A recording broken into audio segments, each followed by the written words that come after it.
I need a motion to approve of minutes of April 24th and May 11th. Sharon? Betty? All in favor, say aye. Aye. Okay. Motion passed. Public meeting. I think this is a National Pollution Discharge Elimination System. I'm supposed to call up Mr. Jeff Gillis. Good afternoon. This is an annual meeting that the county has to hold because we own storm sewer systems in the state of Illinois. This has been part of the program since 2003. You'll see in your agenda meetings, not much happens with this, other than a couple inspections every year. We have to go check out the Cape Good Creek, and we also go check some storm sewer outlets, check for pollution. They did an audit of us back in 2018. I found a couple minor issues that were all corrected. The one outstanding issue reads that the county is not prohibited through ordinance or other regulatory mechanisms, non-stormwater discharges into the county storm sewer system, and to implement appropriate enforcement procedures and actions and a program to respond to such discharges in a timely manner. Basically, that says that the county needs to write an ordinance to prevent people from dumping antifreeze down drains and things like that. And at this time, the county has not done so. Any further questions to Jeff?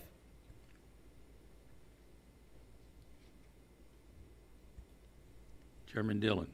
Administrator Sorrell, does this mean that we'll have an ordinance forthcoming? I don't expect it unless the committee and the rest of the board gives us direction to do so. Because that would mean the creation of a stormwater utility. Correct, Jeff? Not so much. It's regulations and who's going to enforce it, who's going to write it, who's going to enforce it. Is the sheriff's office enforcing it? Is the highway department enforcing it? Is zoning enforcing it? There's a lot of issues with it behind the scenes. I honestly don't understand why it's not a statewide ordinance on my own, but that's just my thought. So I guess the better question is, even though it's considered a violation, it doesn't mean we need to do anything with it? That would be my impression, but I'm going to look to Jeff and the highway team to opine, since they're the subject matter experts for us. At this time, the IEPA has not been back. We sent them our corrections on our violations, and we haven't heard back from them since. So, Any more questions? Sorry, multiple questions here. So then, would this be something that the highway team,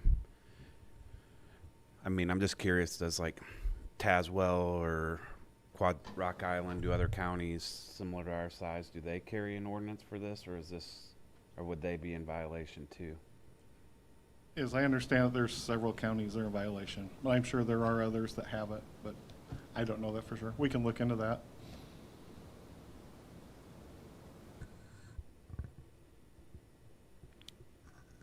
We are all done with that then? No more questions? Well, I'm just curious because when it says you're in violation, typically it's not something that as a county we would either turn a blind eye to or just say that we're in violation. And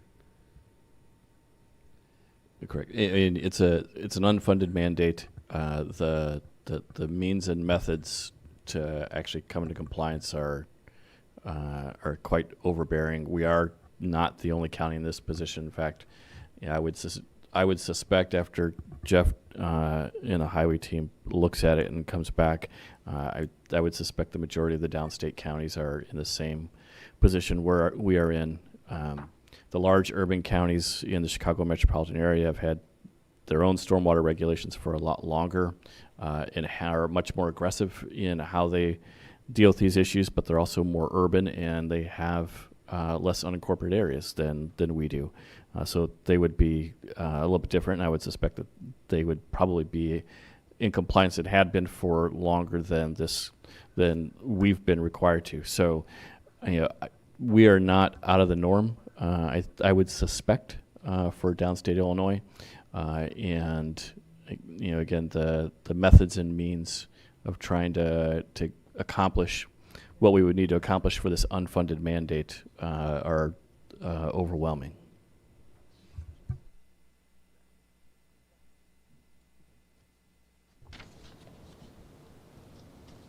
Okay, I guess we'll move on to the joint resolution, the Peoria County parking deck, the system replacement. It's joint with the Financial Audit and Legislative Affairs Committee. It doesn't matter if you go out of order, but if you want to do your informational items, that was next. Oh, informational, I missed it. On the Greater Peoria Sanitary District minutes and Facilities Master Plan. Do you have any questions on that? So, Mr. Chairman, we've got Brian Johnson from the Sanitary District. If the committee does have any questions about that informational item, I'm sure Brian will be happy to answer if there are any. And then if you want Mark Little to run through the Facilities Master Plan, he can do that as well. Brian, is there anything that you got any info? No, thank you. I can't see Mark. I'm here. Oh, right there. Okay. So, you got anything on the master's plan, the facilities? I can give you some updates. Okay.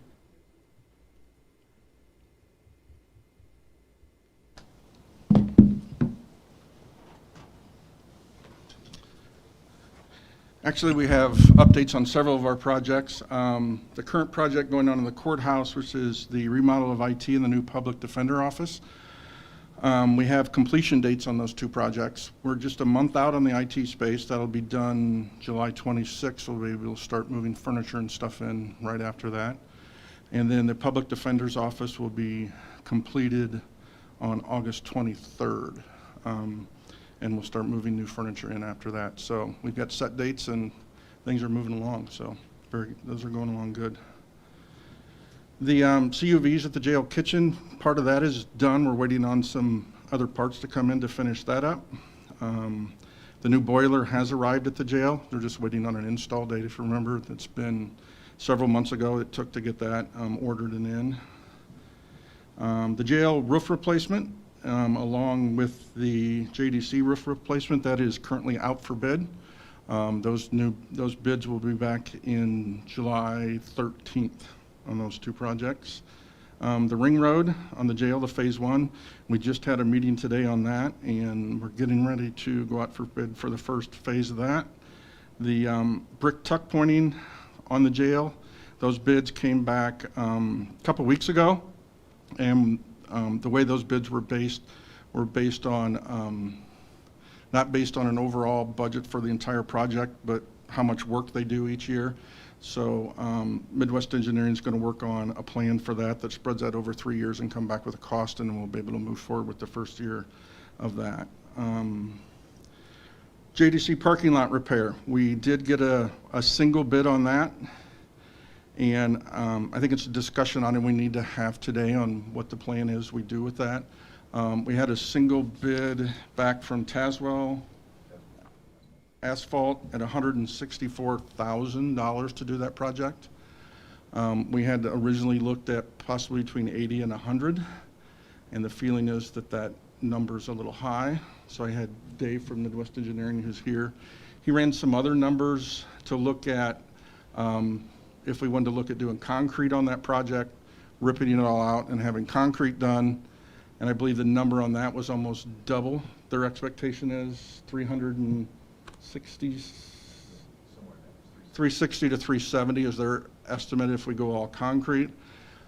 We just met prior to this, and I looked for a recommendation from Dave on what he thought we ought to do. And he said that a lot of the asphalt companies right now are very busy with school projects and other projects. So his thought is that, and recommendation is we reject the bid, rebid it in November, December for a spring job to see if we can get better pricing. But that's up, I'm looking for guidance from this group on what we ought to do with that. We can bring it forward at $164,000 and do it, or we can reject it and go back and rebid it. Any thoughts?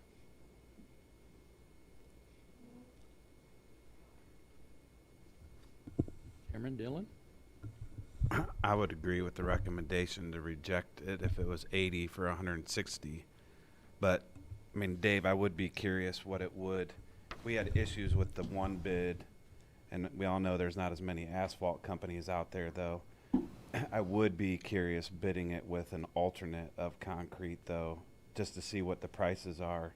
Because if we're not that far off, I would prefer for us to pay for concrete. All things different for the longevity of the project. The challenge we have here is the current design is based on the milling of the lot, patching, and then overlaying.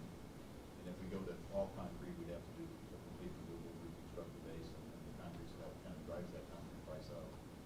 Unless we went to like a white top type design, which you don't see that much around here, where we actually pour concrete over the top of the existing asphalt, we patch and put it over the white top. It's not as prevalent of the design and construction methodology in the area, so concrete in this case may not really match up Work. to a mill and overlay for a parking lot, which is one of our challenges. At best, we'll likely get 2 bids, and even in a good bidding climate for a mill and overlay. We only got one in this particular case.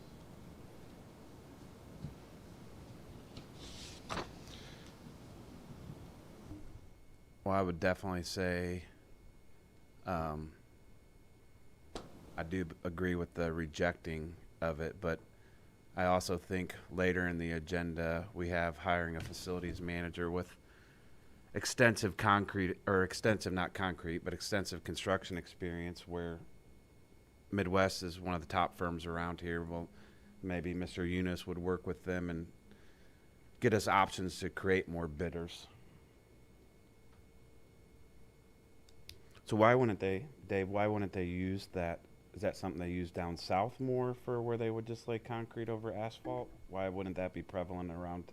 I don't understand it enough to know the. It's actually more of a, we do like there's different thicknesses, but kind of minimum I would use like a 4-inch overlay, concrete overlay over bituminous, and we do more of a, 5x5, 6x6 joining pattern on top of that. And we're big fans of using the macro fibers to hold those together. And you see a few scattered projects around the area that's been used, and it's got a little bit higher price tag in terms of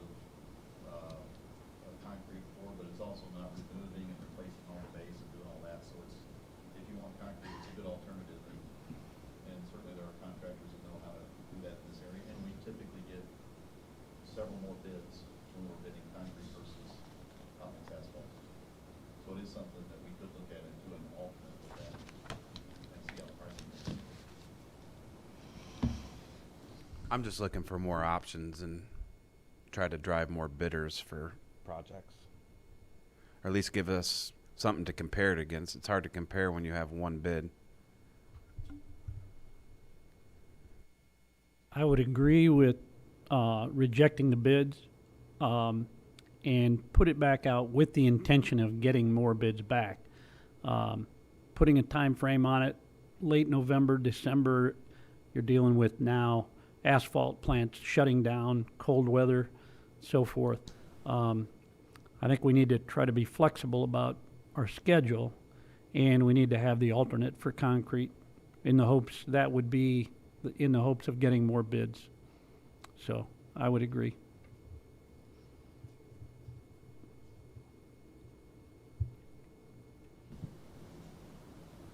Okay. So do we want to table that then, or are we going to?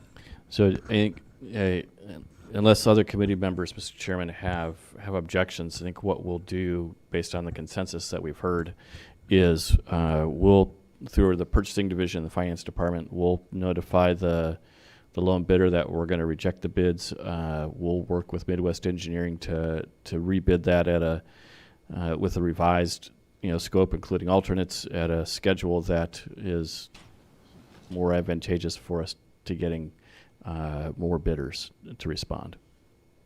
That may mean the project doesn't actually doesn't actually occur until the start of next spring's construction season, or maybe the end of this construction season. It will just depend on what we think we can, where we can get the highest number of bidders and the best price possible. Okay. Any more thoughts? I'm in consensus with putting it off until a later time, like we suggested, Terry suggested, maybe November or December. Then we can be more specific and get more bids in.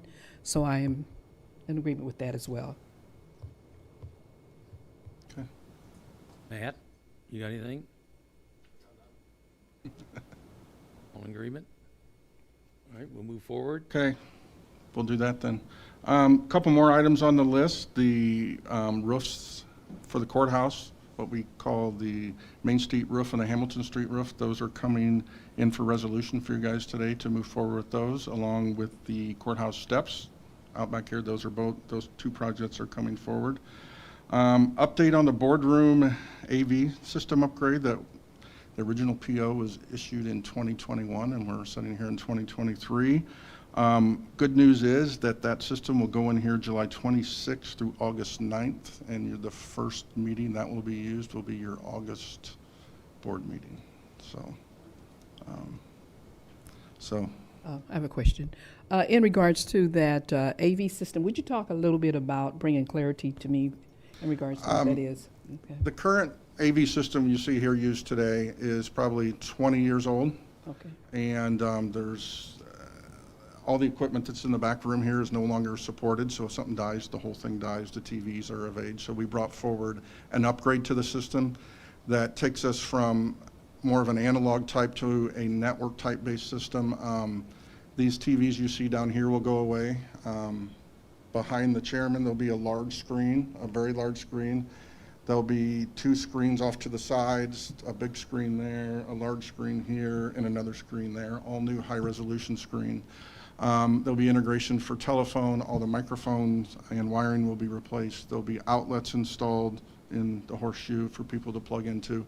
It's a complete replacement of the current system. Oh, Something happens with the current system, we're in trouble because there's no parts anymore. So, yeah, it's a replacement of everything in here. So great. it's just because of when COVID hit and everybody went to remote meetings and all this stuff, been a huge demand across the world for switching equipment for all that back-end equipment. So we've had to wait this long on a list to get that stuff. And it's finally all here, and we've got it scheduled to all go in. So it's going to take a undertaking to get everything in that short a time, but they've committed to put the people towards it and work the weekend if they have to get it all done. So we have a very small window that this room's available to do that. So, and it's also upgrades the room next door too. Great. So both rooms get done. Exciting. Thank you. Couple other items, the probation flooring, I believe they're coming forward today with the first phase of that. And then the last thing on the list is our ETSB building out near the highway department. We've got leakage and roof issues on that building. We went and got 3 bids locally on that. We've issued a PO to River City Roofing for $19,750 to replace that roof, so that should be happening here pretty quick. So that's the list. Chairman Dillon. The PO for River City Roofing would violate our responsible bidder ordinance in place for no apprenticeship program. That didn't come forward from, interesting. It went through our purchasing process and purchasing approved it. Okay. We'll take a look at it. We'll take a look, yeah. Okay. They were the only bid below the 20,000 threshold. If we don't go with River City, then we're gonna have to put it on the street. So, for full bid. Any other questions? We'll move forward to the joint resolution. Peoria County parking deck, the system replacement. Can I have a motion for that? Betty? A second? Aaron? All those in favor? We're happy to vote on it, but if you want the staff to explain it, Mr. Chairman, we're happy to do that. But if you want to vote for it, we're happy to sit back and Go ahead and vote. I got Mark down here for you. You're going to talk about that again. Sure. So The Peoria County parking deck, which is on Hamilton Street, has been operated by Heartland Parking since that has opened, and they manage all the day-to-day operations. And of that deck, we pay them a consulting fee to manage that deck. The current parking access revenue control system that is in that deck that manages all the cards, all the back-end processes, how people get in and out and ticketing, is going out of support at the end of the year. And in order to, and the reason that is because of the PCI compliance of the credit card processing and the fact that the system was built on an older version of software that can't be upgraded. So we were notified in about, I believe it was end of April, early May, and I attached the memo from T2 Systems that Heartland got that they were going to shut down that system and weren't going to upgrade it. So we need that system to operate. So Heartland went back and looked at on the market and looked at all the options and came back with a recommendation of a new system to put in there by WPS. So in order to meet our deadline by the end of the year, we had to move pretty quickly. And so we met with them on several occasions and went through the design of the new system.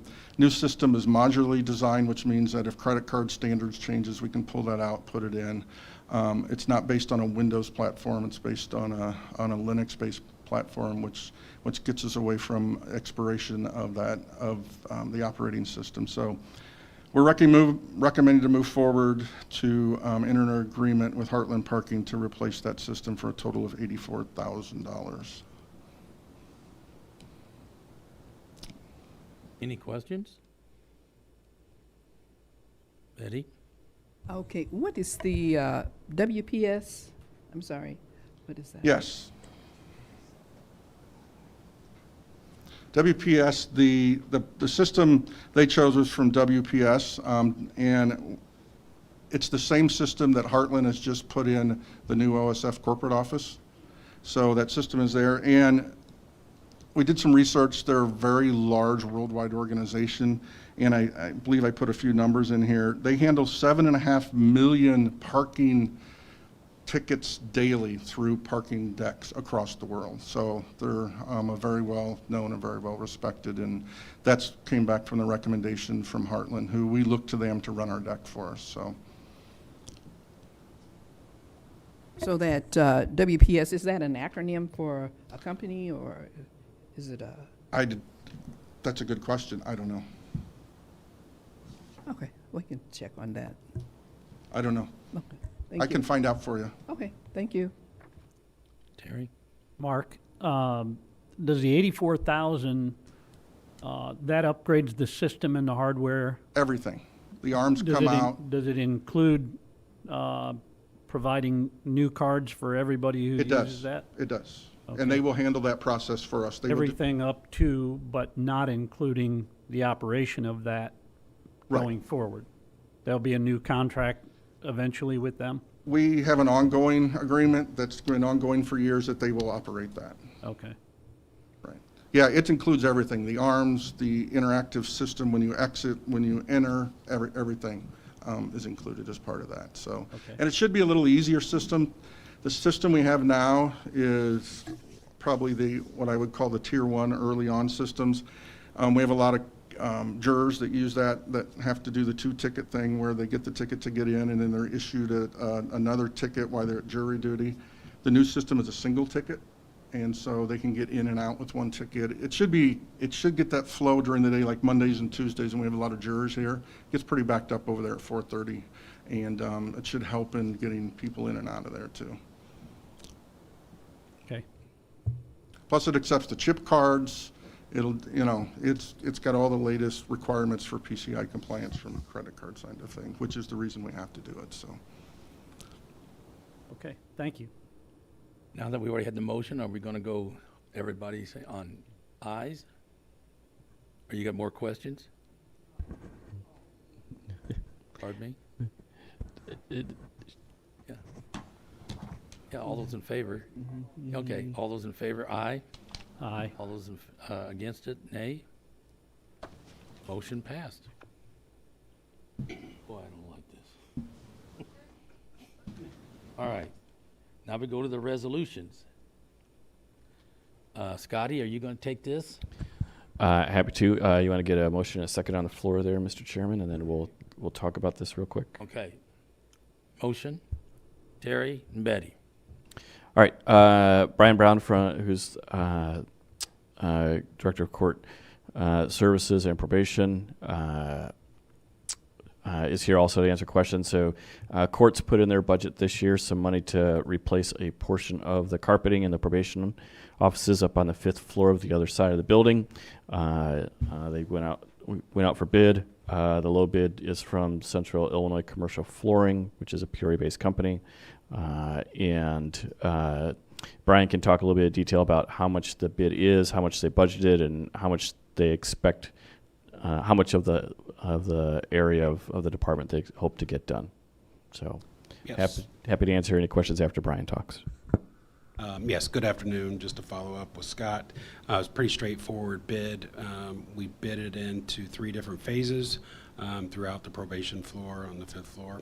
The total bid came in, there was only one for $76,655, which is obviously much higher than we anticipated, which seems to be a common theme these days. So we budgeted $30,000 in adult probation and $10,000 in juvenile probation, which are on the same floor, 2 different budget line items, to be able to get basically the biggest phase, which is our main lobby, and it's the most worn out area, so to replace the flooring. Should be noted, and I probably should have put this in here, we did bid for painting as well. We only got one vendor, and it was disqualified for not having an apprenticeship program, so. Happy to answer any of anybody's questions.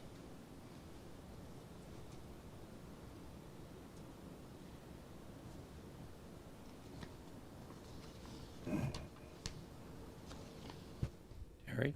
All right, Yeah, thank you. what's the total dollar amount then on this portion? 40,000. So phase 1 came in at 36,455, and then we were going to use the $55 to do 2 of the offices that were in a different phase. Okay, thank you. So, total of 40,000.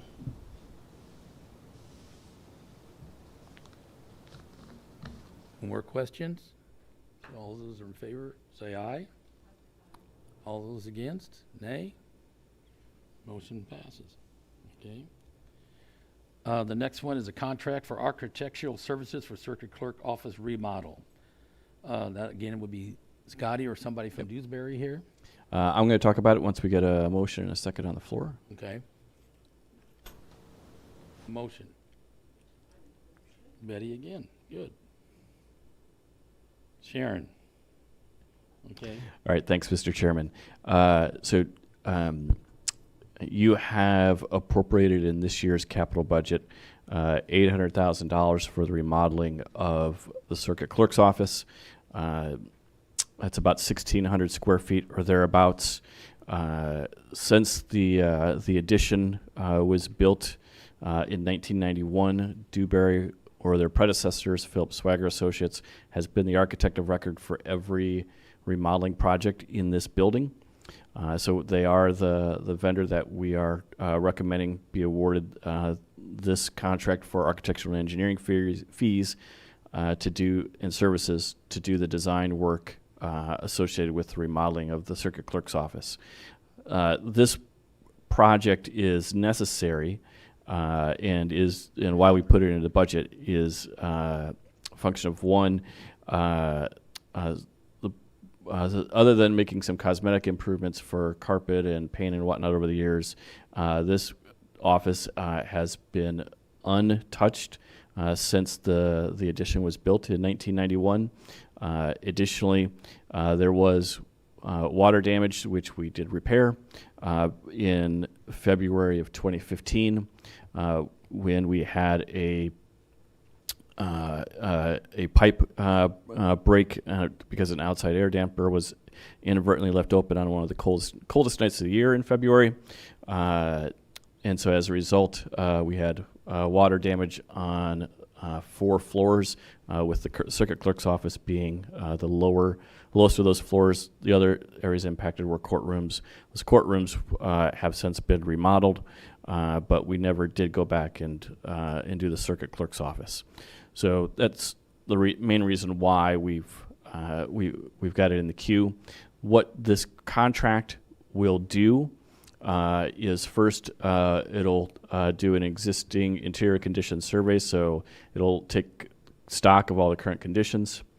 Second is the design and construction documentation. So that phase of it is with input from the circuit clerk is going to create a new layout for the office, considering that all of the existing issues that I've identified. Additionally, as we've seen the courts become more automated, the circuit clerk's office, when I started here almost 30 years ago, was probably 65-ish employees, maybe a little bit larger.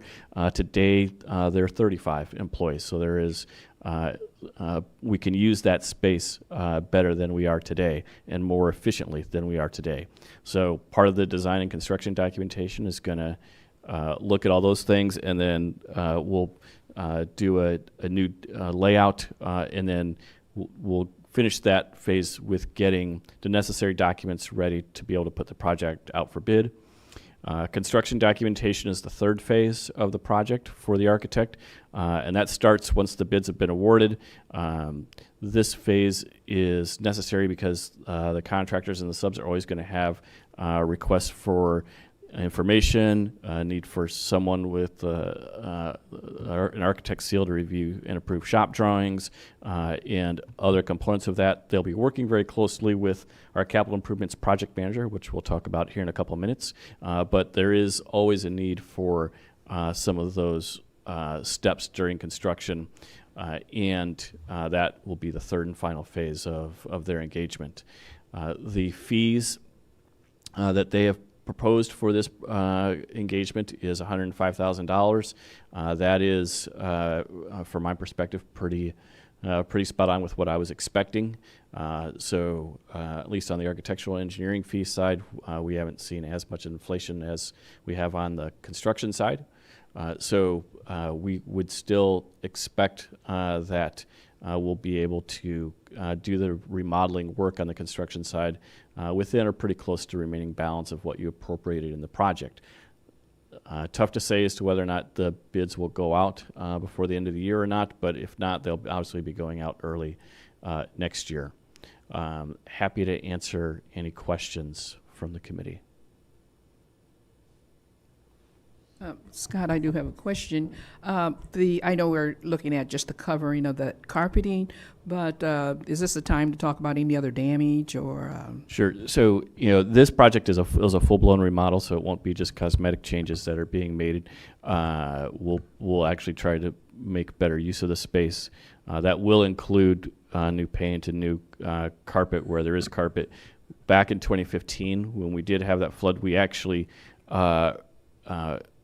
we did not replace the carpet. What we did is we extracted all the water from the carpet.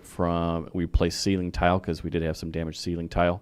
But we largely have left the office untouched, and other than doing the remediation work that was necessary at the time in the winter of 2015.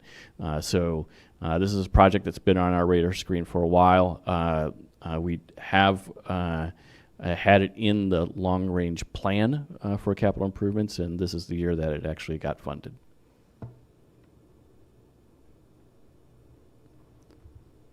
Thank you, Chairman Couch. Administrator Sorrell, I think the plan is partly to consolidate some space in his office from where he has some current office space, but also I know some board members have asked where his FTE count isn't what it was from a long time. Would they still need all that space, or will there be a reduction of space for facility needs? So, great question, Mr. Dillon. So today, the finance function of the circuit clerk's office is not within the four walls of the department. They're actually right around the corner. For those of you that aren't aware, through the various fines and fees that the circuit clerk's office collects and distributes out, it is second only to what the county treasurer does in terms of processing dollars. Those some of those fees do end up in our budget as revenues, but it's largely a banking function, the same way the property tax collection and distribution system is for the county treasurer. County treasurer sees, over $400 million come in, and then we distribute out. The circuit clerk has a very similar function for all the various fines and fees that they see at a much a smaller number than 400 million, but still a pretty significant amount of money in terms of north of $100 million of activity that they see on an annual basis. So that actually requires a relatively robust finance function, which they have today. Part of this project is going to be moving that finance function back into the current circuit clerk's office space. There's also need to, and they actually are going to be starting this summer, looking at going through the correct procedures and processes to destroy paper records where we have electronic records now that court is all electronic. From a filing standpoint. And so, if you're in the circuit clerk's office and you see large stacks of and rows of file folders over the course of the summer and fall, those are actually going to be properly destroyed following the state's procedures. And that will free up some square footage to better utilize the office. Will the final plan free up area within the circuit clerk's office for other uses? I don't know yet. We'll kind of get into that as we go through the design process. But obviously, the space where the finance function is currently today, that'll get emptied out. The space utilization plan that the board had prepared roughly 7-8 years ago recommends that that space, once it's vacated, be used either for orders of protection, which is across the hallway from it, or for the joint operation that is shared by the law enforcement, both city police and sheriff, and the state's attorney, that is currently leasing space in the Chase building. And all the parties and partners that are part of that grant-funded program are looking to actually move that program back into the courthouse so that we can terminate that lease. We're at a point where we're able to do that if we want to. And so, for that project to then go forward, then we actually have to vacate that space, remodel that space a little bit. And so, it's kind of a domino effect in terms of the various sequencing of how remodeling projects can go here in the building. Hopefully that answered your question, Mr. Dillon. Yes, so I know we have some, so how old at this point is the space utilization study? I would say it's probably in the 5 to 7 year range. It's definitely pre-COVID.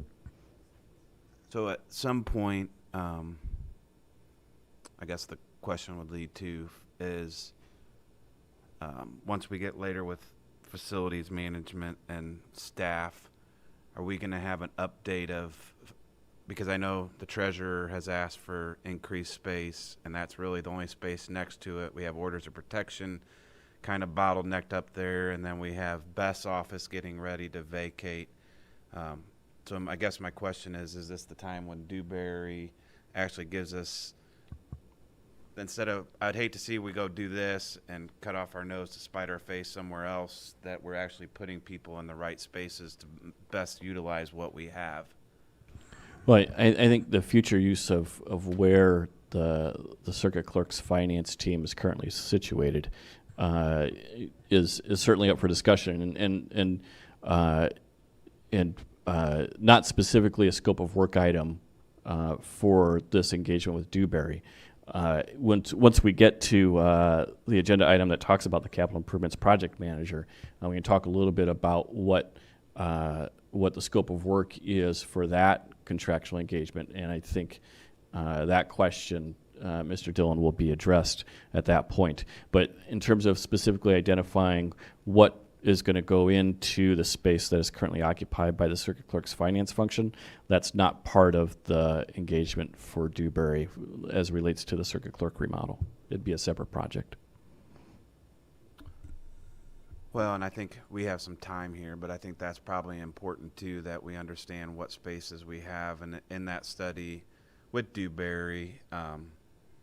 You know, I could see where the clerk's office might need that, but if you take out with less employees and with less storage, I could also see, but the problem with that space is it's confined to, I don't know how many entrances you would have, but I'm just curious. I think we should be aware of when we're doing things in the courthouse that we're doing it looking forward and not just looking at the current situation. Right, absolutely. You know, the circuit clerk space, though, is pretty unique. It was designed as the circuit clerk space. It has essentially only one entrance. It has a secure pass-through so that local law enforcement can actually drop traffic citation tickets similar to what a bank's drop box would be, and then the circuit clerk staff can access that from inside the building. It has its own, the public elevator lobby on that side of the building dumps directly into the office. It has the secure hallway elevator that the judges use in the back of the office. It also has a vault for evidence storage. And so, you know, whether or not the entire space would need to be used by the circuit clerk, you know, obviously we can,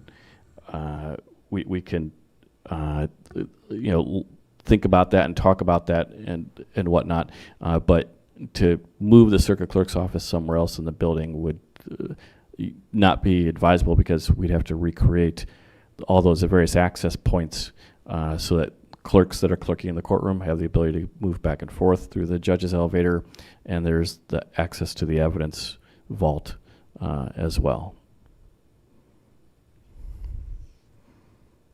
Terry? I have two subjects to touch on here. I think it's important that, based on Chairman Dillon's comments, that we have some flexibility in the design.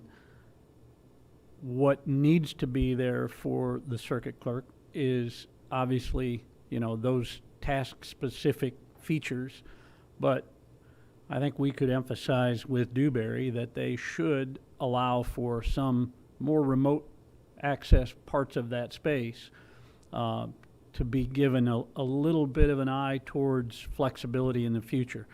With the number of people in that space in the past and what it is now, it's obviously that there's some square footage there that might be able to be used for another purpose. So we should probably offer that direction to Dewberry. Second thing, just a question, if you mentioned it and I missed it, I apologize now, but can you tell me what the square footage of the area to be reviewed and planned by Dewberry's contract? Roughly 1,600 square feet. Okay, thanks. Any other questions?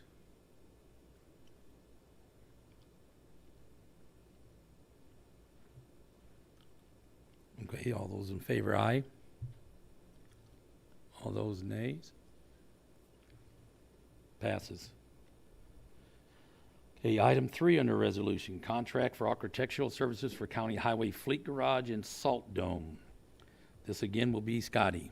All right, Mr. Chairman, you want to get a motion and a second on the I floor? better and then do that. We can Can I talk get a through motion this. to Betty again, Terry again? All right, Mr.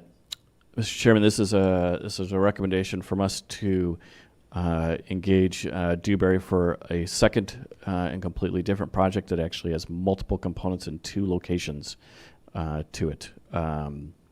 So first is Maxwell Station. Maxwell Station is our main facility on Plank Road, just west of the jail in JDC. This portion of the project has the following components. We need to remove, if necessary, remediate, and then replace what we believe and strongly believe are 2 single-walled underground fuel storage tanks. One of them is diesel, one of them is unleaded gasoline and the associated fueling station. This is our primary fueling station for our entire fleet. And so that's the first thing that scope of work item related to Maxwell Station. The second is to demolish and replace the salt dome. It is well beyond its life cycle. We've started to see a variety of issues with it, and this has actually been in the capital improvement plan for roughly 8 years, but now has finally had money appropriated to actually do it. Second is to demolish and replace our fleet garage. We had a study done in 2006 to actually look at doing it back then, but there were no funds available to do this. All we were able to do at that point was to actually make some lighting upgrades, but there were structural issues at that time with the building and the way that we are maintaining our fleet can be done more efficiently with a new facility. Again, so that again has been in the capital improvement plan for a number of years. First year that there's been able money to be appropriated for it. And then north of that or behind the fleet garage are 4 buildings that we intend to use and mostly use for storing our equipment.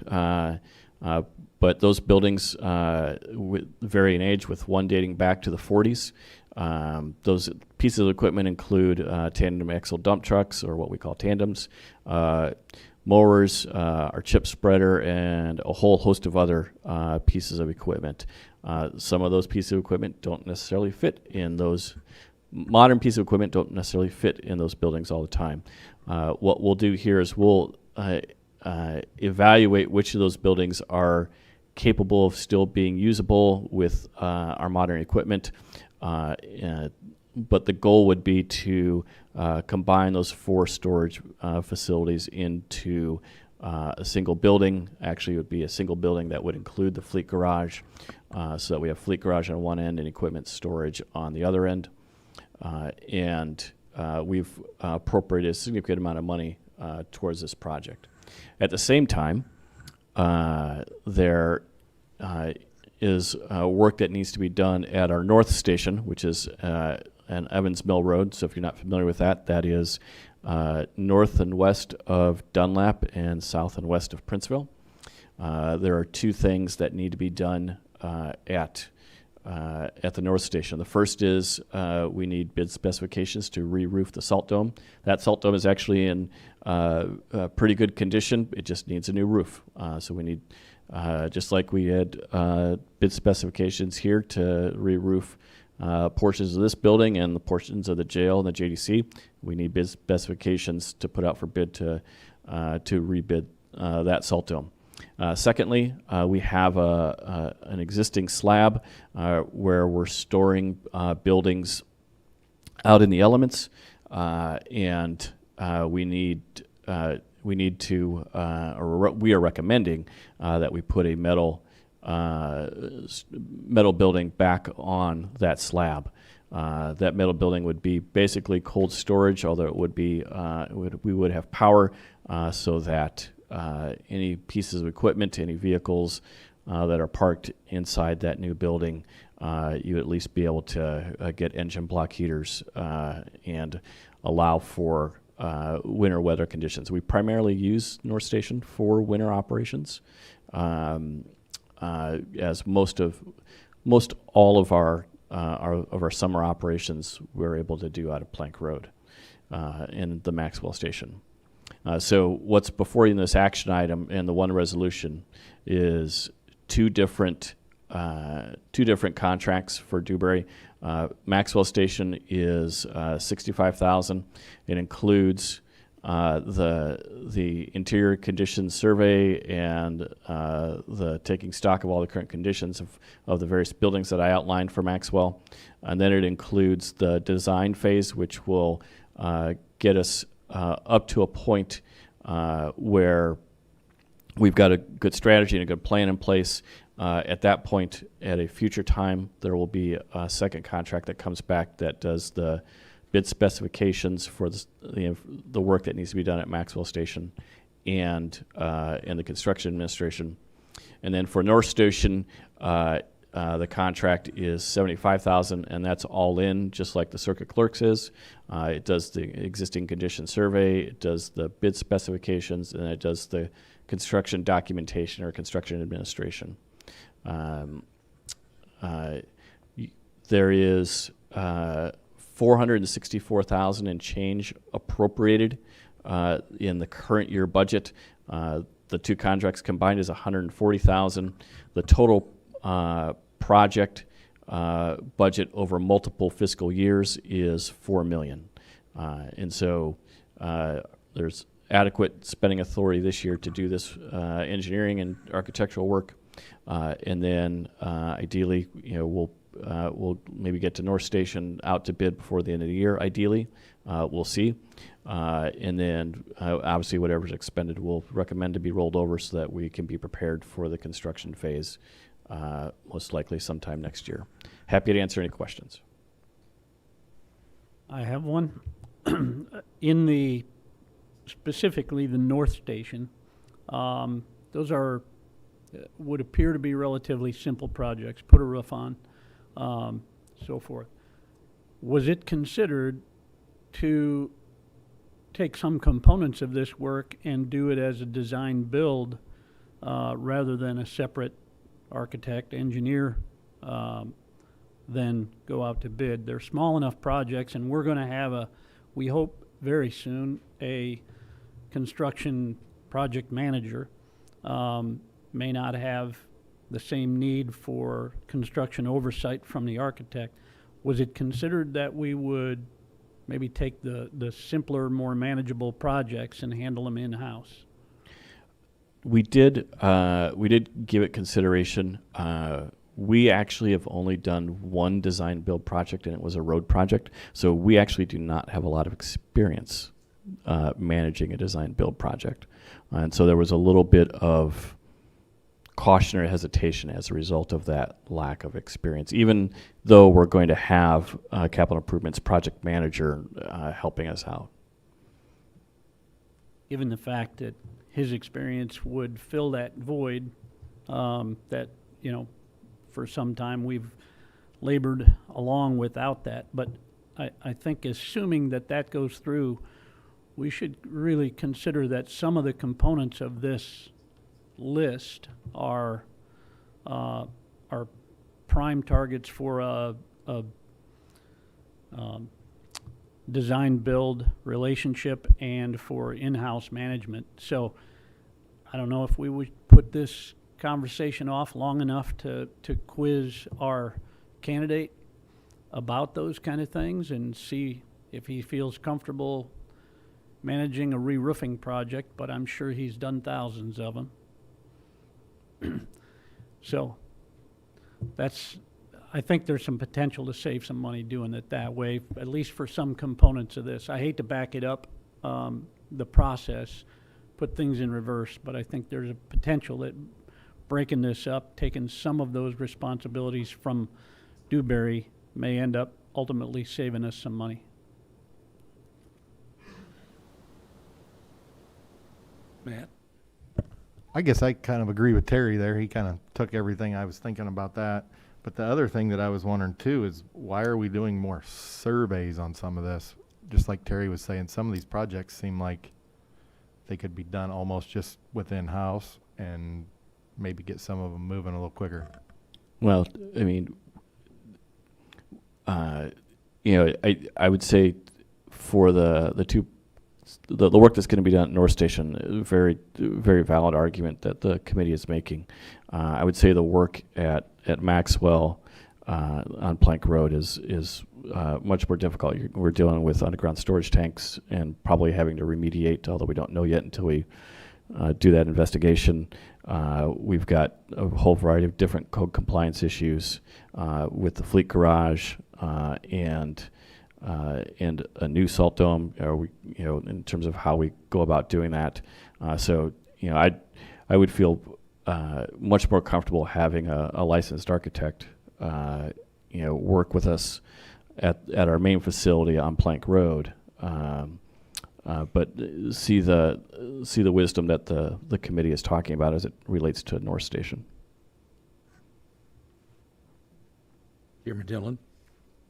I think, Mr. Eunice, for the last couple that we're talking about here, because I did question $75,000 for basically a roof, but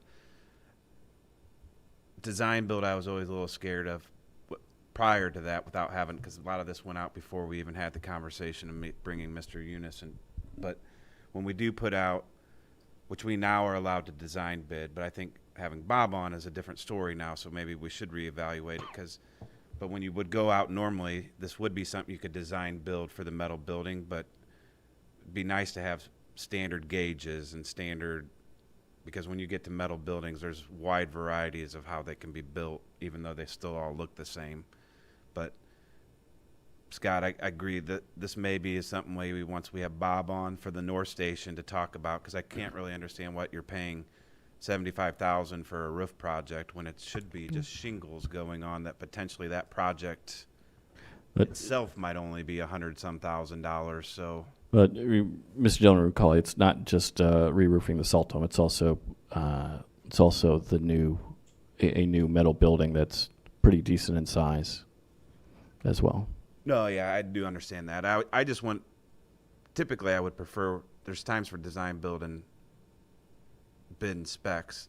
This one might be something that, since we're hiring Bob, that we might want to look at here coming up, but I understand why we would have done that.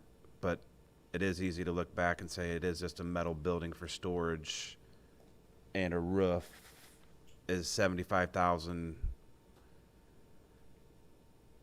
I can't answer what $75,000 and why we would be surveying it right off the bat, but I do want to make sure that we're getting apples to apples in those bids for when we do put it out, because you can get wide variety of different things. I just don't.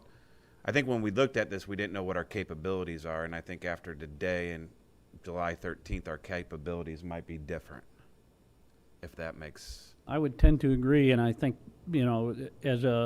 there is a competitive field of rigid metal building steel frame suppliers. Bob is very well versed and experienced in analyzing quotes that come back from those people. It's a prime target for design build, because most of those companies design what they build. And I think the expertise that Bob brings to the table would sort through that for us.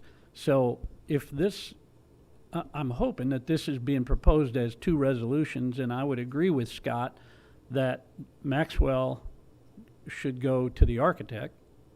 The other one, I think we should reserve judgment on it at this time until we can talk to Bob and see if he's comfortable with this scope of work. So on that note, I would move to divide the question for the moment until we have our facilities manager hired, that where we can revisit this one later. Is anybody even here from Dewberry, Scott? Not today. But then again, I didn't ask them to be here today, so that's on me.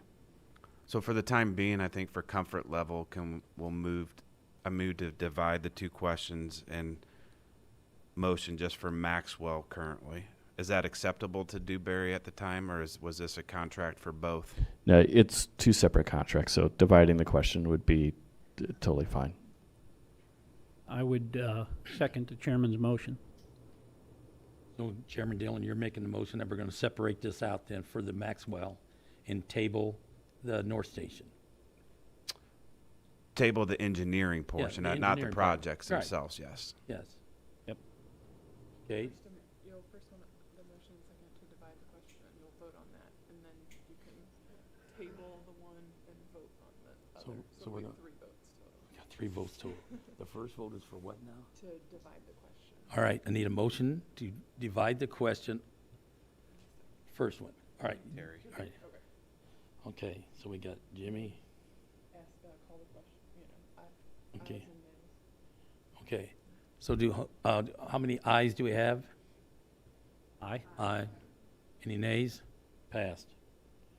Okay. And then you'll vote to table Now, we'll have a motion to table the North Station. the North Station part of this. Are you tabling it indefinitely? No, Date certain? we're just tabling the engineering portion until we hire facilities to come back and to see if we have So the capability of that. Maybe defer to next Defer, meeting. defer it for the Defer. month, yes. All right, to the next month's meeting. All right. Chairman, and Math? So is what you're saying more is if we get Bob to talk to, if he meets with the highway department, they figure out what they can do in-house or not, then come back to us on the engineering? Is that the way you're? So, Mr. I guess I Eunice, think I Mr. agree Eunice that is we here don't need today all the to- and we're- engineering on it. Terry and I, so that's later, but we met with him, and anybody that's ever knows Bob, Bob has a bachelor's in construction management, has gone through an apprenticeship program, has worked in the field forever. I think this is something that Bob, once he meets with staff and can look and review, would be able to give us, now that he's on board. Is this something with that his capabilities of sending out could put out for bid with what we need? He's no stranger to putting out things for bid, receiving bids, reviewing bids, managing projects.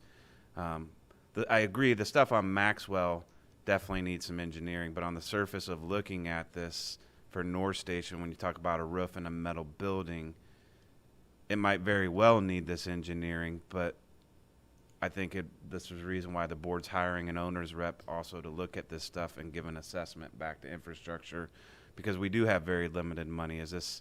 Can we get more bang for our buck just by doing that? I don't think we get in the business of doing all projects design build, nor should we, but there might be the right times, and are these the right times to do that? As long as this doesn't mean that we're backing up or starting over or So I postponing. don't think anybody's looking to back that up or say that we're not going to do that. But by deferring it for a month, because we have Mr. Eunice on today's agenda, July 13th would be to the whole board. And from everything I've gathered, and Terry and Mr. Eunice would hit the ground running, taking a look at our our projects going on house. And I know that they met with Administrator Sorrell and Mr. Little to get in a few different meetings. He has a very good pulse of what we have going on, but has probably not looked at any of this stuff to give it a true assessment at the moment. Yeah, we've got the cart ahead of the horse, but you're about to meet the horse. No, no offense. So to be clear No on your offense, motion, Bob. are you going to make the It's motion just to a defer, defer it's it a for defer, 1 month? defer it for 1 month. Okay, you made the motion. Do we have a second? Sharon? All those in favor? Aye. Aye. All those against? Dang. Okay, now what's the third one? I gotta, Now you want to vote on the Maxwell. oh, okay, yeah, we got to separate it. Now I need a motion on the Maxwell part of the resolution. Sharon, do I have a second? Betty? So we already discussed it, so all those in favor? Aye. Those Aye. against? Okay. Huh? Yeah, that was quick, wasn't it? Okay, where are we at here? Okay. Fourth item on the resolution, courthouse plaza steps reconstruction. Do I have a motion? Betty and Terry seconds. All right, Mr. Little, you're on. Back again. This time we're looking at steps. So, the courthouse plaza steps that connect the courthouse plaza to Hamilton Street have been deteriorating for the last several years. Specifically, the mortar that bonds and supports the stone stair treads has started to fail, causing the treads to tip when they are used. There's stone treads all the way up them steps, and there's a set of steps, a landing area, and a set of steps. So a couple years ago, we started going and putting plywood under them treads to support it and keep it going. As part of last year's agreement with Midwest Engineering, we included the replacement of those steps within their purview of that project. They came in, examined those steps, took a look at what needed to be done, came back that those steps needed to completely be ripped out and completely replaced. So we went out for bid. We got 2 bids back, one from Opperly and one from Illinois Civil Contractors. So we're recommending today to move forward with the Opperly bid of $104,287. I will also mention that There's a set of steps from the plaza up to Main Street we did about 5 or 6 years ago, a much smaller set, designed exactly the same. We ripped those out and replaced those too, so it's not the first set we've done. There is an alternate bid we had. I didn't recommend the alternate bid. The alternate bid is for the landing area between the two set of steps. The bid that went out is to make that normal concrete to match the steps. We did an alternate bid to match that landing, match the plaza concrete stamping and color. And that came back about $8,000 for that area to do that. We kind of got together and didn't feel that was worth the money to match it. You're not going to see it really. So if you have any specific questions, Dave Horton is here from Midwest Engineering. He can talk about what he found with those steps and the design and the bid process and what actually is going to be done. They are also going to handle the construction administration if it's approved. They'll handle all the back and forth with the contractor and the construction administration of that project. So they keep failing. We keep putting plywood out there underneath them to hold those treads up, so it becomes a safety issue, and it's used a lot for people leaving the courthouse and going to the parking deck. So. When I found out this, I wouldn't inspected it myself. I'm glad you were doing it too. Yeah. People, you don't even see it really until you really look at it. Right, and You then- gotta walk up those steps Yeah. and take it slow and look. It's unbelievable. Any question, Betty? So right now, Mark, we're looking at just the Hamilton project, not Yes. Main Street. No, we did the Main Street one a few years ago, the shorter that's one's down sufficient. here behind the building, and then this is separate from Okay, there. Yep. yeah. It was the same design, those failed also. So these are just twice as long, twice as big, and a lot more expensive, Yeah. so. Looks good, yeah. Terry, you have any questions? No. Nope. Okay, all those in favor? Aye. All those nay? Motion passes, all right. Now we go to 1-0. Okay, next item, resolution, courthouse roof replacement project. Can I have a motion? Karen? Matthew? All right, coming before you today is the replacement of 2 of the roofs on the courthouse, what we're defining as the Hamilton Street roof, which is the newest portion of the courthouse, and then the Main Street roof, which is the section here. Through our agreement with Midwest Engineering last fall, they brought in Keach Architects, and Chad is here today. And they actually did the research on the 2 roofs and wrote the bid specifications for the 2 roofs to put out for bid. From what we can tell and what we've traced back through the, what everybody calls the new part of the courthouse, which was, I believe, opened in 90, 91 timeframe, that is the original roof there. So you're talking over 30 years on that roof.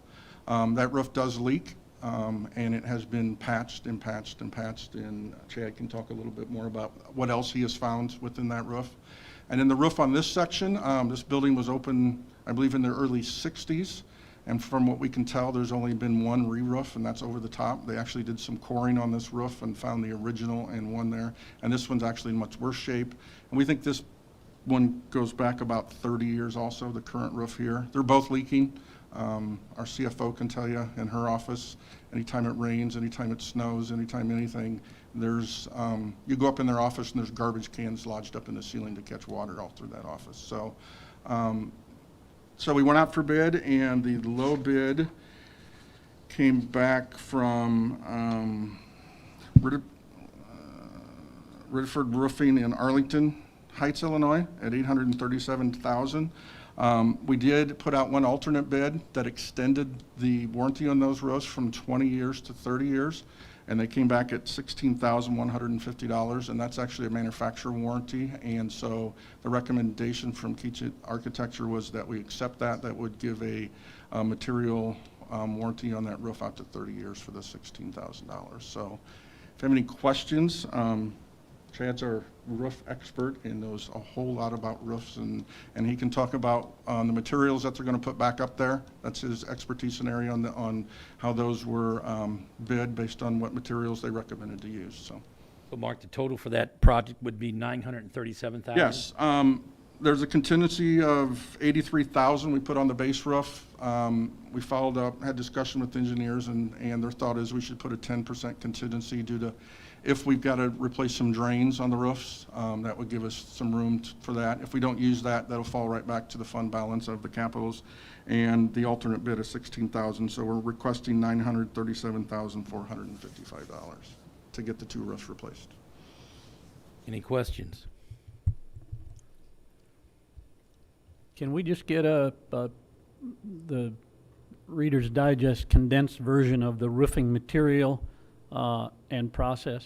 Yeah, I will turn that over to Chad.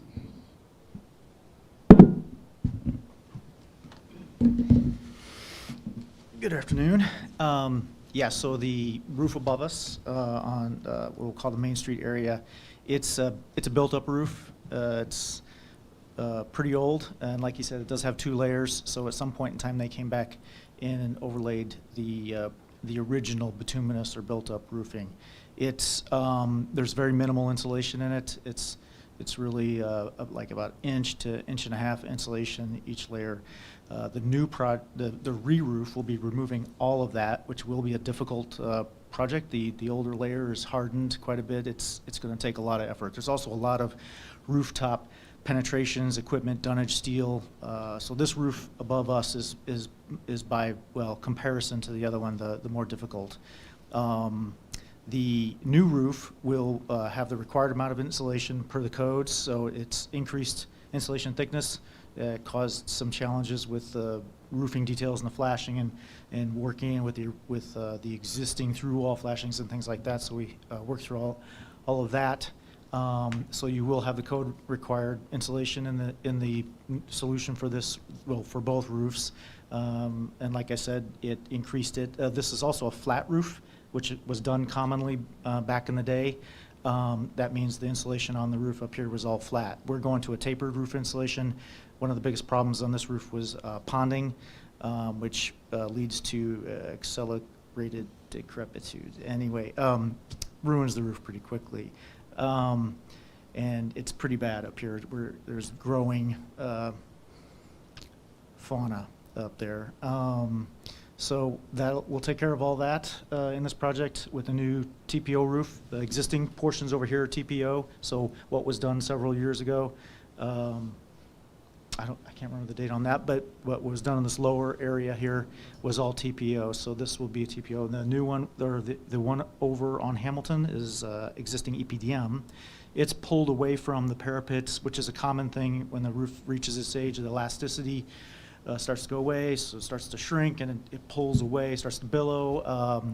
The negative air pressure around the parapets also exacerbates that, pulls it away, so that's where you see some of the tearing, and most of the patches are around there. So, but that's EPDM. We're pulling that out, and it is tapered, and we're replacing that with tapered in kind, and then a TPO roof there too. So. We're also replacing all the parapet caps. Adding a parapet cap to this building, it's currently a stone cap, so it's precautionary. It'll be a watertight system. Thank you. Yep. Any other comments from the committee members here? Okay. All those in favor, aye? Against? No. All right. Next item, Old Galena Road Local Public Agency Amendment. Do I have a motion for that?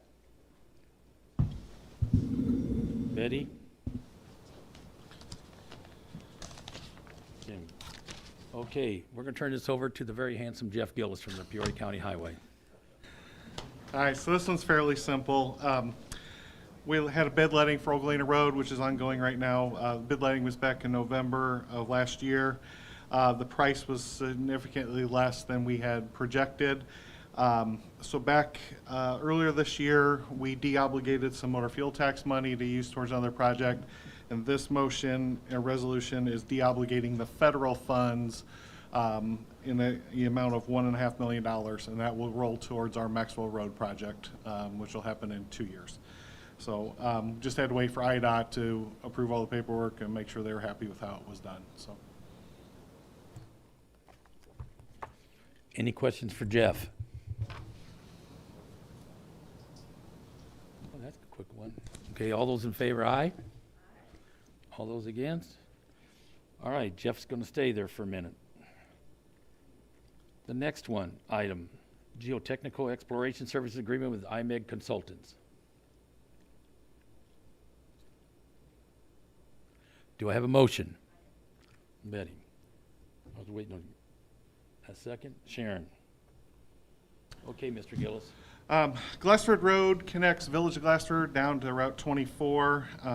It's used very well by Akron Grain Elevator. They haul over 2 million bushels of grain, about 2,100 semi-trucks every year. It goes down the road. It's also a significant connection for the southern part of the county to get to US 24. The road's rough. It is probably the biggest complaint road we get at the highway department of how the condition. But the current cost estimates for construction are over $10 million. We had applied for a rural grant earlier this or late last year, but we're not awarded any funds.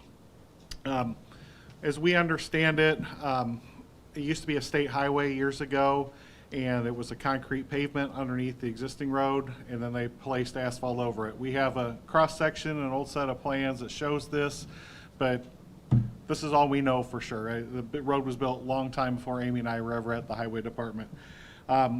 We want to get a better feel for what exactly is out there. Is that concrete the entire length? Is only a portion? So we want to do these soil borings and pavement cores to see exactly what is out there, and then we can maybe open up the book a little more. Instead of doing complete reconstruction, maybe we can go in and we can do a tilling project, or we can do a cold in place recycling project, or a mill and overlay or something. But as it stands right now, the concrete pavement, as we understand it, the concrete pavement, the joints are going bad, and that's why all the bumps are coming up through the existing asphalt. So if we went in and did a mill and overlay, in about 2 or 3 years, we'd have brand new asphalt that's just as bumpy as it is today. So we want to get a better feel of what exactly is under there. It gives us a little bigger options to look at. And when we do get to a point where we can do some phase 1 engineering for a complete reconstruction, these cores and pavement cores and pavement cores can be used for the geotechnical study for the reconstruction. So it's just a step 1, gives us some more information. We can confirm what we think we know. Any questions from Mr. Gillis? Do we have a feel for how much of the traffic that goes down that road is from the grain elevator relative, compared to just regular pedestrian car traffic? I don't have those numbers in front of me. I can look up for you and send you that. I think the grain elevator is very cyclical. They're hauling grain out at certain times, they're bringing it in, but most of the time it's going down the hill to go to the river, to the grain processing facilities. So, but it's very cyclical. I think certain times of year are busier than others. So I know just recently they were hauling a lot out of there down to the river, but I think that depends on the market. There are a number of places in the area where substantial wear and tear created by one entity ends up with a tally or a tear that the entity pays to a municipality for the maintenance of that roadway. If it's substantially lopsided, we should probably consider that if the grain elevator is doing the most damage, maybe they should pay a, $2 a load to use that road to that extent. I know that's policy and it's outside of your scope, but I'll throw that out there based on the point that maybe Scott knows. Is there any relationships that we have? I know Chillicothe does with the gravel pit. They move so much sand and gravel from the gravel pit west of town to a loading facility closer to the, on the Rock Island, what used to be the Rock Island tracks nearer to the river, that the city actually gets a per truckload payment to help maintain those roads. Yeah, I think we'd have to look and see if that's a right afforded to municipal government versus county government first, and then see if we have any ability to, if the board first got like check and see if we have any authority to do something along those lines, and then obviously it's a policy decision for the board if we actually would have that authority. Yeah, and it may not be that their load weights are substantial enough, or are they exceeding some weight limit that we would, our design limits? Those are the kind of questions. That and the percentage of traffic that they create would be all things to take into account. So I'll throw it out there as part of the discussion, but it wouldn't affect where you're at with this. I'd like to add, when the road was originally built, they were probably using a weight limit of 73,280, but the state legislature several years ago changed everything to 80,000 pound road just with a stroke of a pen. So these roads weren't built to the 80,000 pounds originally anyway. So it's a little bit of a factor too. They're driving over it legally. If they're legally loaded, they're driving over it legally, but the road was never designed for it. Any other questions?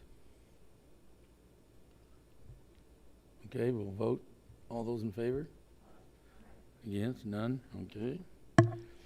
Next item, Maxwell Road Phase 2 Preliminary Engineering Agreement.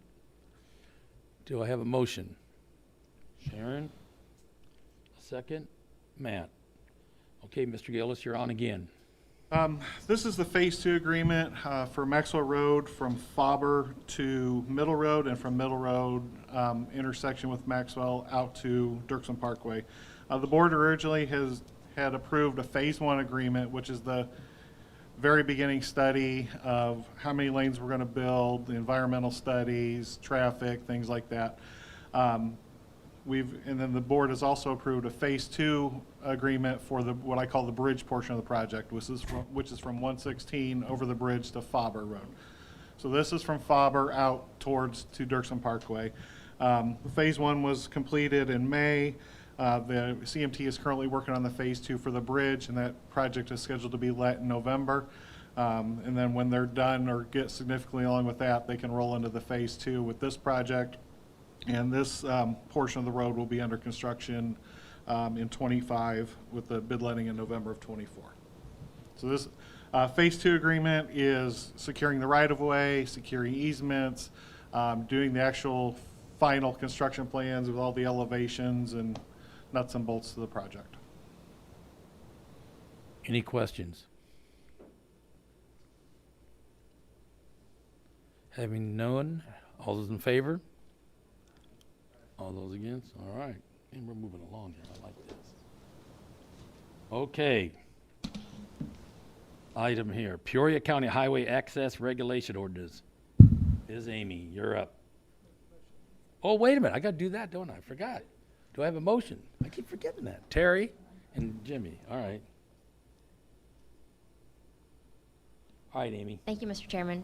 So we currently have an access permit ordinance that was created in the late 90s, and this is for folks that wanted to have a new access permit to their property off of a county highway. And since this was put in place years ago, the existing fee was $650. It's currently $650. And since then, the cost of labor and materials and equipment have increased significantly. And so the fee that we currently have in place doesn't cover the county's expenses. We're proposing an ordinance, a revision, to have a similar framework that some of our other neighboring counties have.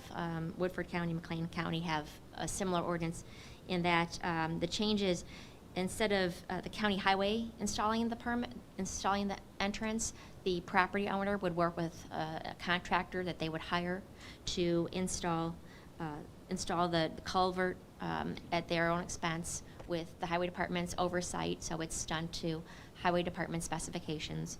And then after the initial install by the property owners, then moving forward, the highway department would maintain it from there on out. So it's a big change from what we have currently in place, and we would hope this would free up some time that our crew uses to currently install these culverts. To give you an idea of the order of magnitude, last year we installed 20 new culverts, but the cost is not covering our expenses. So we're looking for the committee to revise that with the attached ordinance.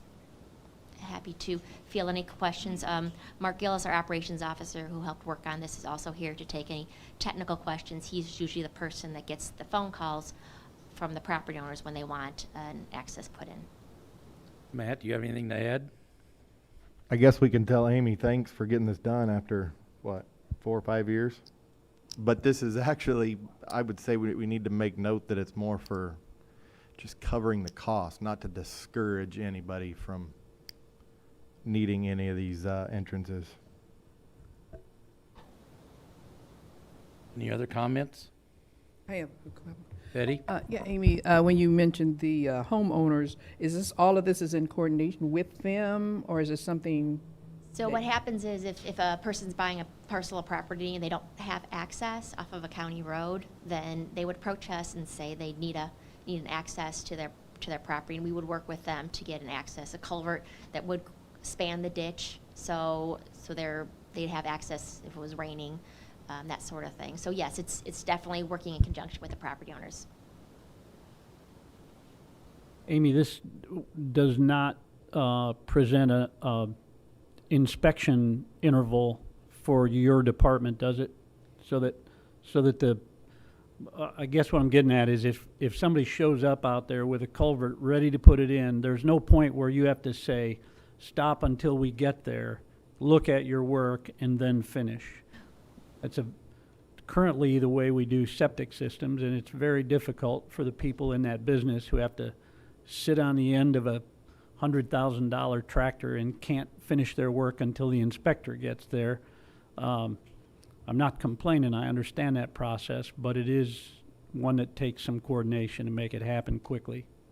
Understand. So when we meet with the property owners ahead of time, we lay out the expectations. We have written instructions as far as what type of materials, and we meet them out there. And so we kind of lay it out ahead of time so they know what the expectations are. The only time that there would be an issue would be if they installed it without talking to us first and used a material that wasn't going to work out, like a plastic pipe or something like that. So we don't want to hold up anybody as far as their installation. We want to work with them. But Amy, would it be my understanding, though, you will send somebody out there to halfway inspect it during the process, right? Correct, but we're not gonna Right. stop them. Yeah, I know, I understand it, yeah, because you got to watch. I got a problem right now with one person, so that's why I was wondering, make sure you got somebody inspecting it. Any other questions? So, all those in favor?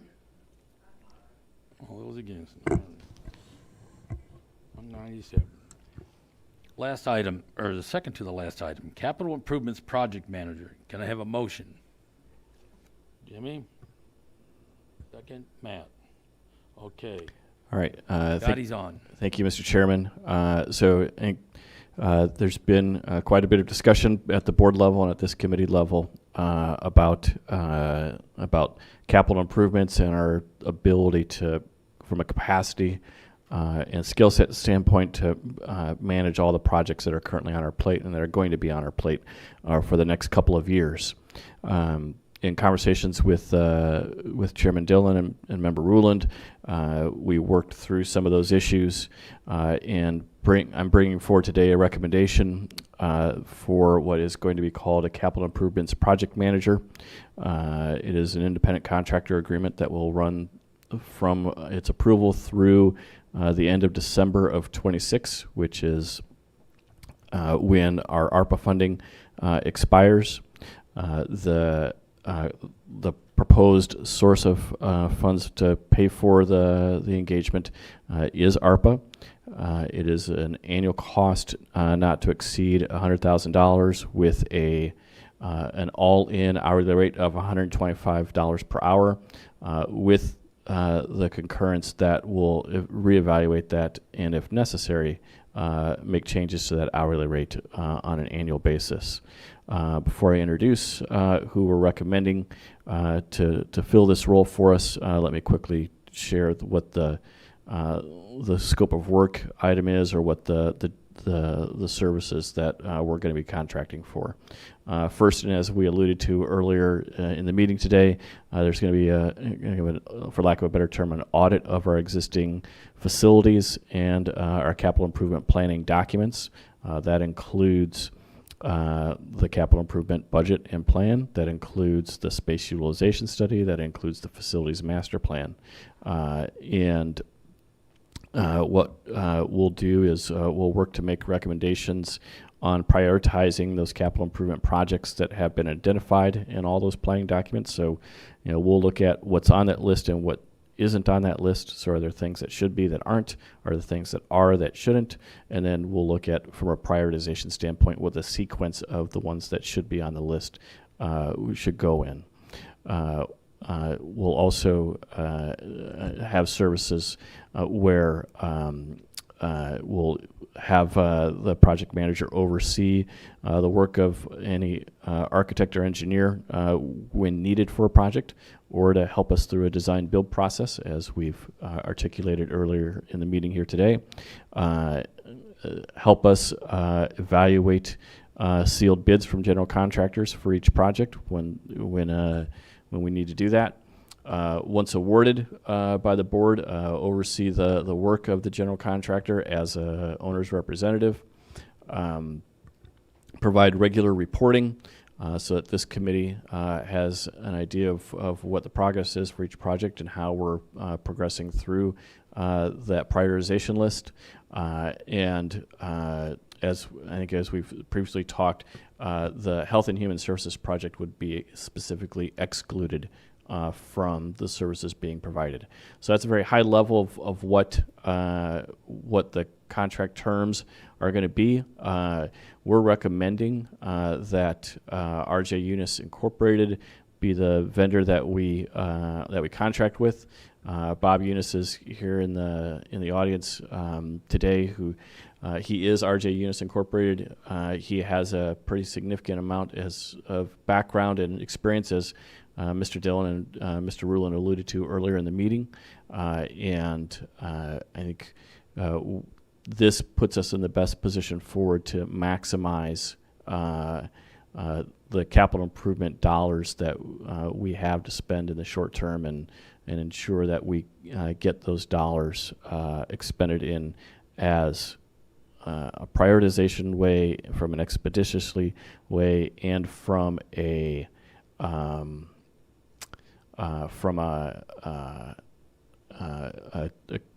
cost perfect way as well. So happy to answer any questions you might have.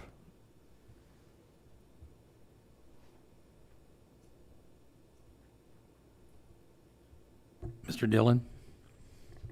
I'd like to thank Administrator Sorrell, Mr. Little, and Member Rulin.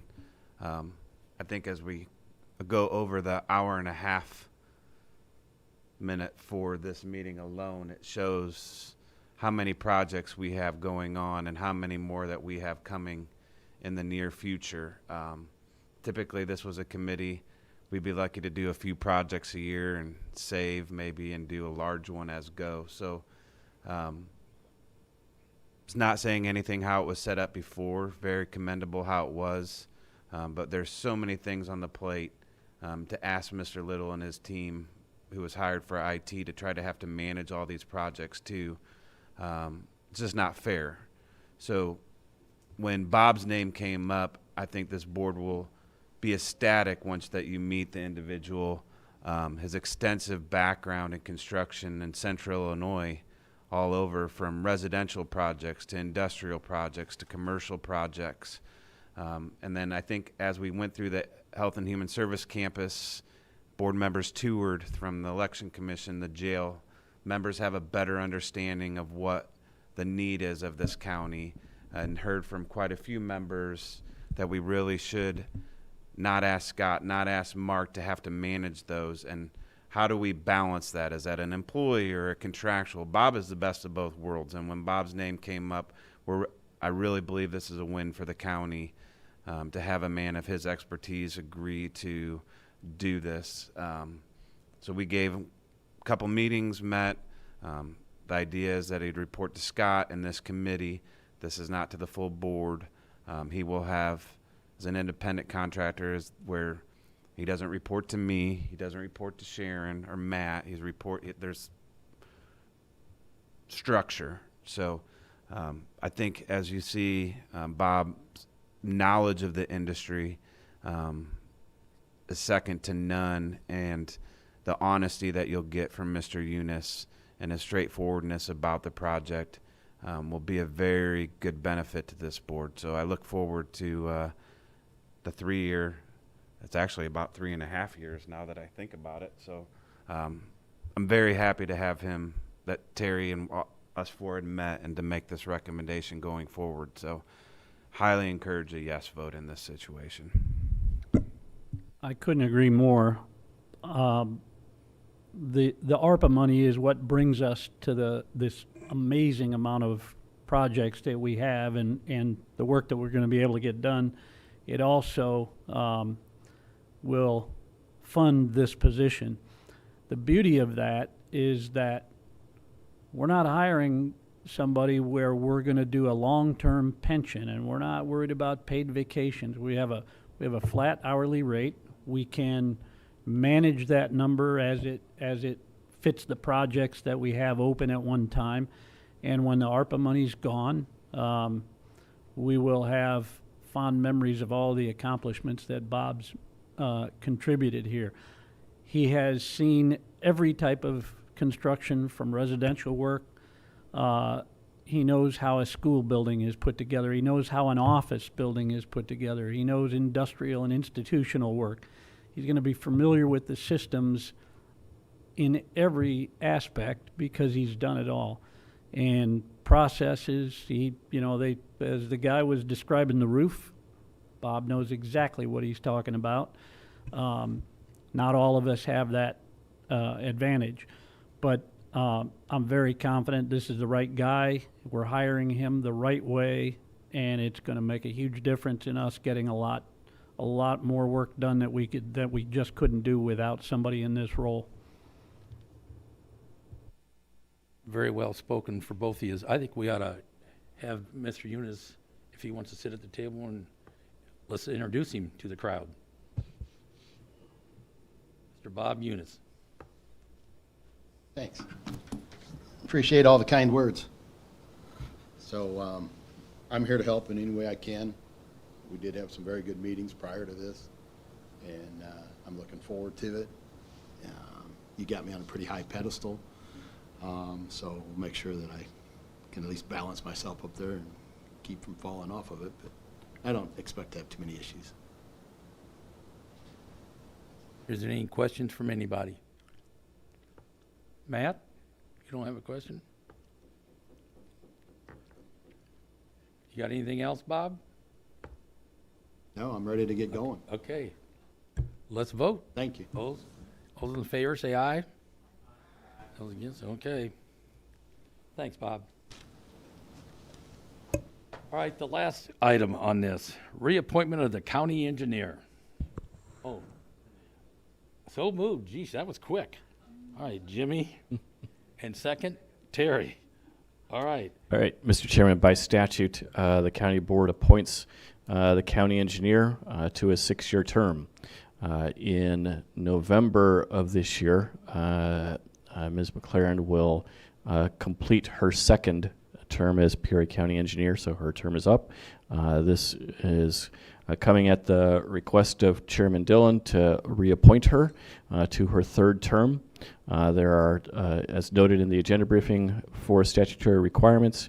Amy meets or exceeds all of those, and of the 102 counties in the state of Illinois, there are only 4 that have women county engineers.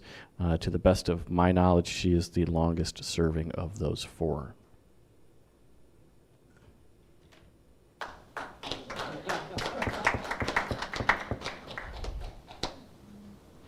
Is there any comments? One more thing, Mr. Chairman. So this is a multi-step process. So this is the first step. Once the board approves this, assuming it does, IDOT has to do a thing, and then in another month or 2, we'll come back with a second action item for the board, and that then completes the 3-step process. Mr. Dillon? Thank you, Chairman Couch. Just want to say that I think, Amy's always been receptive when you call and in her team, and I don't think I'm out setting the boxes. Amy's one of the best at it, but she wouldn't be able to do it without her team because she has one of the best teams between Jeff and Mark, everybody out there, and even everybody that works in the shop. We do have it's an exceptional, and that's usually one of the departments I usually get nothing but compliments that come from that department. So even though this is Amy, it's about the team, and I don't think I'll step in my box by saying that, Amy, but you have a top-notch team and appreciate everything that you guys do there. So glad she'll be around for a little longer. Any other comments? Okay, let's vote. Yeah, all those in favor? All those against? Okay. Committee action, review of executive session minutes. It's the recommendation of the state's attorney's office that all previously held minutes continue to be held as the need for confidentiality still exists, and that you should destroy executive session audio recordings that are more than 2 years old, except for those that relate to pending litigation. And I'm happy to answer any questions if that's not, recommendation isn't clear. No questions? Having said so, all those in favor? Aye. Okay. We'll move to the public comments. The only comment I'd have a couple of, I just want to let everybody know the reason why I'm here instead of Phil. His wife is in the hospital this afternoon having surgery, so he hopefully will return next month. Okay? And the second one, I think the highway department, maybe you guys want to introduce your new engineer you guys have hired. Is that proper? So Cal Thompson is our newest hire, our newest engineer. He's been interning with us for 3 years and went to Bradley, and happy to have him around. We're going to put him on some construction projects, so if you are out and about, you might see him on the job, so we're just happy to have him. Welcome to the team, Kale. All right, any miscellaneous items? Having said none, adjournment? Do I have a motion? You don't have to have a motion for adjournment? Let's go. All right, I love it. Great job, Chairman Couch.